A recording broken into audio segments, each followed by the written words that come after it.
Hello बच्चों, welcome to Sunil academy. और आज हम करेंगे बेटा ट्रिग्नोमेट्री की एक्सरसाइज 3.3 से क्वेश्चन नंबर 5। दो पार्ट है बेटा इसके अंदर, दोनों के दोनों पार्ट इंपॉर्टेंट है और एग्जाम के लिए नोट करके रख लीजिए और ये पूछे भी जाते हैं। अगर आप वीडियो देखते हो लाइक जरूर करिएगा और चैनल को लाइक सब्सक्राइब शेयर कमेंट जरूर करें। आपकी जो ट्रिग्नोमेट्री एक्सरसाइज है बेटा 3.3 पूरी की पूरी फॉर्मूला पर बेस्ड है। जैसे जैसे क्वेश्चन आते जाएंगे साथ साथ में आपको फॉर्मूला भी मैं सिखाता जाऊंगा। याद कैसे करने हैं फॉर्मूले वो भी मैं आपको सिखा दूंगा। स्टार्ट करते हैं आज का वीडियो। वैल्यू पता लगानी है साइन 75 की और tan 15 की। ये क्वेश्चन मुझे पूछा गया। ठीक है बेटा, अब देखिए इसको मैं कैसे लिख सकता हूं। साइन 75 डिग्री, इसको मैं ऐसे लिख सकता हूं बेटा साइन 30 प्लस 45। कोई प्रॉब्लम तो नहीं? दोनों को ऐड करूंगा फिर से क्या बन जाएगा 75। अब ये कहां से है वो देखना। 10th क्लास में क्या पढ़ा था बेटा? 0, 30, 45, 60 और 90। तो जब भी एंगल के क्वेश्चन आएंगे तो आपने क्या करना है, इन्हीं में से कोई दो एंगल उठाने हैं, उनको प्लस या माइनस करके ये नंबर बनना चाहिए। जैसे यहाँ देखिए 15 डिग्री है, तो यहाँ से दो एंगल उठाने हैं जिनको प्लस माइनस करके क्या बन जाए 15। वो साफ दिख रहा है बेटा। 45 और 30 माइनस करूंगा तो क्या आ जाएगा 15। तो ये सबसे आसान तरीका है बेटा पता लगाने का कि नंबर कौन से सिलेक्ट करने हैं। नंबर सेलेक्ट हो गया आपके, इसको a मान लेता हूं, इसको b। तो ये फॉर्मूला बन गया साइन a प्लस बी का। तो फॉर्मूला देखते हैं पहले।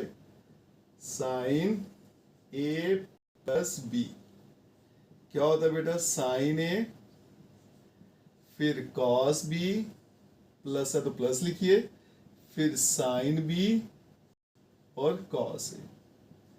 सबसे आसान फॉर्मूला है बेटा साइन a प्लस बी के, a माइनस बी के।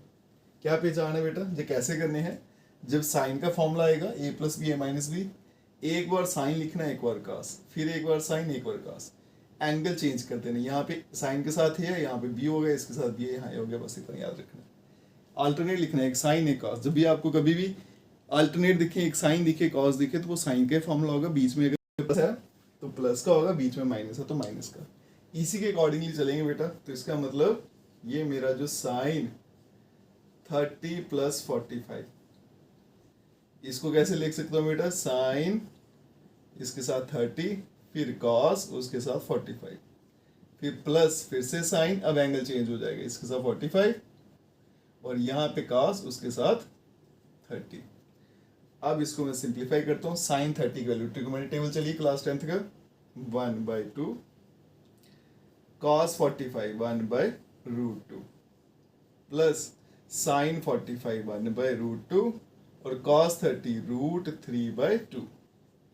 पहले तो बेटा मल्टीप्लाई कर लेते हैं, सीधा सीधा मल्टीप्लाई होगा। 1 × 1 1, 2 को √2 से करूंगा 2√2, √3 को 1 से किया तो √3 और यहाँ पे आ गया 2√2। एलसीएम ले लेंगे तो क्या आएगा? 2√2। ये सीधा सीधा कट रहा है बेटा, तो ऊपर 1 बचेगा, ये भी इसको काट देते पूरे का पूरा तो बचेगा √3।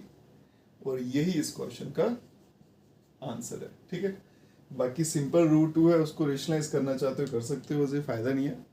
करना है तो कर सकते हो, एक √2 से ऊपर मल्टीप्लाई, एक 2 से नीचे, तो भी इसका आंसर आ जाएगा। ठीक है, चलते हैं बेटा नेक्स्ट पार्ट पर। tan 15। अब देखो ये छोटे छोटे क्वेश्चन है लेकिन एग्जाम के लिए बड़े इंपॉर्टेंट है। वैल्यू वाले क्वेश्चन बहुत इंपॉर्टेंट है, एग्जाम में जरूर पूछे जाते हैं, अच्छे से कर लेना बेटा। ये देखो बेटा tan 15 को कैसे लिखा मैंने? 45 माइनस 30।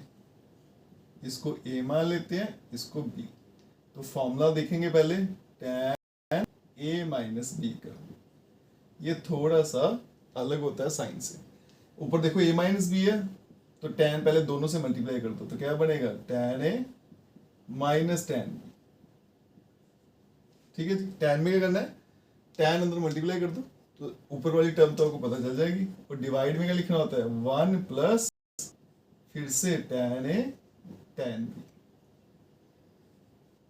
ऊपर वाली टर्म क्लियर है बेटा? माइनस है तो माइनस डाल के tan दोनों से मल्टीप्लाई कर दिया। नीचे क्या करना है बेटा? अगर ऊपर माइनस है तो नीचे प्लस लिखना है और नीचे tan a tan b multiply में लिखना है। इसी तरह से अगर प्लस का मामला होता तो ऊपर प्लस आता, नीचे माइनस आता, बाकी काम सेम था। चलते हैं में डालते हैं वैल्यू। ये था मेरे पास tan 45 और -30, क्या बनेगा? tan 45 माइनस tan 30 और डिवाइड में 1 प्लस tan 45 और tan ऑफ 30। अब यहां देखिएगा tan 45 की वैल्यू 1 होती है, tan 30 की वैल्यू 1/√3। डिवाइड में चलेंगे 1 प्लस tan 45 1 और 30 की वैल्यू 1/√3। अब यहाँ पे ऊपर बेटा मैं एलसीएम ले लेता हूँ। √3 को 1 से मल्टीप्लाई किया तो क्या आएगा √3, क्रॉस मल्टीप्लाई कर देंगे। √3 को 1 से किया तो √3, फिर माइनस 1 को 1 से किया तो बेटा 1। ये डिवाइड वाली लाइन ये आ गई। इधर भी एलसीएम ले लेता हूँ तो कितना आएगा √3, क्रॉस मल्टीप्लाई किया तो √3 और ये 1 को 1, तो कुल मिला के बेटा √3 कटेगा तो यहाँ बचेगा √3 माइनस 1 और डिवाइड में √3 प्लस 1। एक आंसर तो इसका ये है, लेकिन जो आपका एनसीईआरटी में पीछे दे रखा है वो आंसर ये नहीं है, उसमें रेशनलाइज किया गया। तो हम भी रेशनलाइज कर लेते हैं बेटा डिनोमिनेटर को। रेशनलाइज कब करते हैं? जब डिवाइड में आपको रूट दिखता है। क्या रहता है बेटा रेशनलाइजेशन में? सेम यही लिखना है, बस साइन चेंज कर देना है। अगर प्लस है बीच में तो माइनस लिख दो, माइनस है तो प्लस लिख दो, बाकी काम सेम है। बाकी मैं यहाँ लिख देता हूँ ऊपर। ये देखो बेटा ये √3 माइनस 1 दो बार दिख रहा है तो मैं होल स्केयर लिख लूँ, कोई फर्क नहीं पड़ेगा। और यहाँ पे a plus B, a minus B क्या होता है? वो a स्क्वेयर और माइनस बी का स्क्वेयर। a माइनस बी का होल स्केयर लगाते हैं तो क्या आएगा? पहले a का स्क्वेयर, तो बन जाएगा बेटा √3 का स्क्वेयर प्लस b का स्क्वेयर और माइनस 2a और b।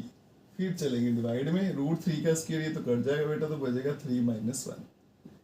√3 का स्क्वायर बनेगा 3 क्योंकि स्क्वायर रूट कट जाता है, प्लस 1 माइनस 2√3 और नीचे के आ गया बेटा 2।